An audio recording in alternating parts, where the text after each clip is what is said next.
আমার আজকের রেসিপি হলো এই কিউট কেকটা। কিভাবে আপনি হুইপড ক্রিম ছাড়া, কেকের ক্রিম ছাড়া ঘরোয়া উপায়ে তৈরি ক্রিম দিয়ে কেক ডেকোরেট করবেন, এরকম একটা কিউট কেক বানিয়ে নিতে পারবেন, সেই রেসিপি আজকে আপনাদের মাঝে শেয়ার করব। আসসালামু আলাইকুম, ব্যাক টু মাই চ্যানেল। আশা করি সবাই ভালো আছেন। আলহামদুলিল্লাহ, আমিও ভালো আছি। কে কোথায় থেকে দেখছেন অবশ্যই কমেন্ট করে জানাবেন। আমার আজকের এই ভিডিও অবশ্যই শেষ পর্যন্ত দেখার আমন্ত্রণ রইল। প্রথমে শুকনো উপকরণগুলো নিয়ে নিচ্ছি। কেকের ময়দা নিয়েছি 1.5 কাপের মতো, তারপর দিয়ে দিয়েছি বেকিং পাউডার 1 চামচ, তারপর দিয়েছি হালকা লবণ, তারপর দিয়েছি কর্নফ্লাওয়ার 2 চামচ, এরপর দিয়েছি গুঁড়ো দুধ 2 চামচের মতো, 2 টেবিল চামচের মতো গুঁড়ো দুধ দিয়ে হালকা লবণ দিয়ে দিলাম। দিয়ে সবগুলো শুকনো উপকরণ একটা ছাঁকনির সাহায্যে এভাবে ছেঁকে নিচ্ছি, চেলে নিচ্ছি। নিয়ে একটু স্প্যাচুলা দিয়ে একটু মিক্স করে দিচ্ছি শুকনো উপকরণগুলো। এবার প্রায় আমার মিক্স করা শেষ। এবার বাকি প্রসেসিংগুলো করে নিচ্ছি। প্রথমে আমি নর্মাল টেম্পারেচারে ডিম নিয়ে নিয়েছি 4টার মতো। নিয়ে আপনার লালির কুসুমগুলো একটু তুলে নিচ্ছি ডিম থেকে। একটা কুসুম আমার ভেঙে গিয়েছে, হালকা থেকে গেছে, অবশ্য কোনো প্রবলেম নাই। এরপরে একটা ইলেকট্রিক বিটার সাহায্যে বিট করে নিচ্ছি। আপনারা চাইলে কাঁটা চামচের সাহায্যে বিট করে নিতে পারেন। যাদের ইলেকট্রিক বিটার নাই তারা কাঁটা চামচের সাহায্যে বিট করে নিতে পারেন। আমি ইলেকট্রিক বিটার দিয়ে যখন একটু বিট করতে হতে একটু ফোম ফেনা হয়ে এসেছে, তখন অল্প অল্প পরিমাণে 1 কাপ পরিমাণ চিনি অ্যাড করতেছি। এগুলি একসাথে দিব না, চিনিটা গলে যাওয়া অবধি বিট করে নিব। একটু করে কয়েক ধাপে দিয়েছি। এখন প্রায় ফোম হয়ে এসেছে, একদম একেবারে হয়নি। এখন দিয়ে দিচ্ছি অল্প পরিমাণে ভ্যানিলা এসেন্স, যাতে ডিমের বাজে গন্ধটা চলে যায়। এরপর দিয়ে দিচ্ছি আপনার সয়াবিন তেল 2 টেবিল চামচের মতো সয়াবিন তেল দিয়ে দিব। মাঝখানে আমার অন্ধকার হয়ে গেছে, ইলেকট্রিকের সমস্যা, আসলে কারেন্ট ছিল না, এর জন্য।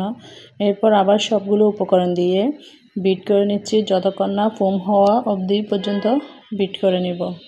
এই তো আমার এ পর্যায়ে দিয়ে দিচ্ছি ডিমের কুসুমগুলো। একটা কুসুম রেখে বাকি 3টে কুসুম দিয়ে দিচ্ছি। একটা কুসুম ক্রিমটা তৈরি করার জন্য রেখে দিয়েছি। এখন এই কুসুমগুলো দেওয়ার পর আবার একটু সময় নিয়ে বিট করে নিব, যাতে কুসুমটা হয়ে যায়। এখন আমার বিট করা শেষ। এখন বিটারের হ্যান্ড উইচটা খুলে নিচ্ছি, খুলে একটু ছেড়ে নিচ্ছি। এই তো এখন আমি শুকনো উপকরণগুলো অল্প অল্প দিয়ে আস্তে আস্তে এভাবে ভিডিওতে দেখানো নিয়ম অনুযায়ী আস্তে আস্তে মিক্স করে নিব। একসাথে দেওয়া যাবে না, একসাথে দিলে ফোমটা নষ্ট হয়ে যেতে পারে। এটার জন্য অল্প অল্প পরিমাণে ছিটে দিয়ে আস্তে আস্তে স্প্যাচুলার সাহায্যে মিক্স করে নিব। এটা কিন্তু তাড়াহুড়া করা যাবে না, একটু সময় নিয়ে করতে হবে। একটু তাড়াহুড়া করলেই কিন্তু ফোমটা নষ্ট হয়ে যাবে। এরকম আমার অনেকবার হয়েছে। ময়দার পরিমাণটাও বেশি দেওয়া যাবে না। এই তো আমার মিশানো শেষ। এবার একটা কাগজ ব্রাশ করে মোল্ডের মধ্যে দিয়ে দিচ্ছি। আমি 6 ইঞ্চি পরিমাণে মোল্ড নিয়েছি। এবার একটু তেল দিয়ে কাগজটা মোল্ডের সাইজে কেটে নিয়েছি। এখন ব্রাশ করে দেওয়া শেষ। এখন কেকের ব্যাটারটা ওখানে মোল্ডে দিয়ে দিচ্ছি। এই তো দেখে বুঝতেছেন আমার একেবারে পারফেক্ট হয়েছে ব্যাটারটা। এই তো দেওয়া শেষ। এবার একটু ট্যাপ করে দিব, যাতে এয়ার বাবলসগুলো একটু বের হয়ে যায় কেকের, যাতে কেকটা একটু সুন্দর হয়। এখন ইলেকট্রিক বিটারে 150 ডিগ্রি হিটারে দিয়ে 45 মিনিটের মতো বেক করে নিব। প্রথমে একটু প্রি হিট করে নিয়েছিলাম। এখন ক্রিমটা বানিয়ে নেব। একটা লালি রেখেছিলাম, ওটা দিয়ে চিনি দিয়ে ভালো করে মিক্স করে নিচ্ছি, যাতে চিনিটা দানা দানা না থাকে। এরপর দিয়ে দিচ্ছি কর্নফ্লাওয়ার 2 টেবিল চামচের মতো। এরপর অ্যাড করে দিচ্ছি গুঁড়ো দুধ 2 টেবিল চামচের মতো গুঁড়ো দুধ দিয়েছি। দিয়ে আবার একটু মিক্স করে নিচ্ছি। এবারে দিচ্ছি 2 কাপ পরিমাণ দুধটা আগে থেকে জাল করে ঠান্ডা করে নিয়েছি একদম ঘন করে। এরপর দিয়েছি একটু ভ্যানিলা এসেন্স। এরপর সবগুলো দিয়ে একটু ভালো করে নেড়ে দিচ্ছি। এখন চুলাটা অন করে দিয়েছি। অন করে এখন চুলা বসিয়ে দিচ্ছি। এটা যতক্ষণ না চুলায় থাকবে ততক্ষণ আমার একটু নেড়ে থাকতে হবে। এই তো গরম হয়ে এসেছে, একটু ব্লক চলে এসেছে। এখন একটু নেড়ে দিচ্ছি। এটা একেবারে অনবরত নাড়তে হবে, না হয় নিচে ক্রিমটা লেগে যাবে। এই তো আমার এই পর্যায়ে এতটুকু হয়েছে, ঘন হয়ে এসেছে। এখন ঠান্ডা হওয়ার পর আরেকটু ঘন হয়ে যাবে। ক্রিমটা এতটুকুই থাকবে। এখন আমি কেকটা বেক করে নেওয়ার পরে মোল্ড আউট করে নিচ্ছি, নিয়ে নিচের পেপারটা নিয়ে ফেলতেছি। দেখে বুঝতেছেন আমার কেকটা অসাধারণ হয়েছে। কাজ করার সময় আসলে আমার মেয়ে বেশি ডিস্টার্ব করতেছিল, বারবার হাত দিচ্ছিল। এই যে দেখেন কতটা স্পঞ্জি, কতটা জুসি সফট হয়েছে। এবার এটা স্লাইড করে কেটে নিব। এই তো আমি 3টা লেয়ার করে কেটে নিচ্ছি। প্রথমে এই তো আমার কাটা শেষ। দেখেন একটা উপরেরটা একদম পাতলা লেয়ার হয়েছে, ওটা একটু ছিঁড়ে দিয়ে এবার ব্লেন্ডার দিয়ে একটু ব্লেন্ড করে নিব কেকের জন্য।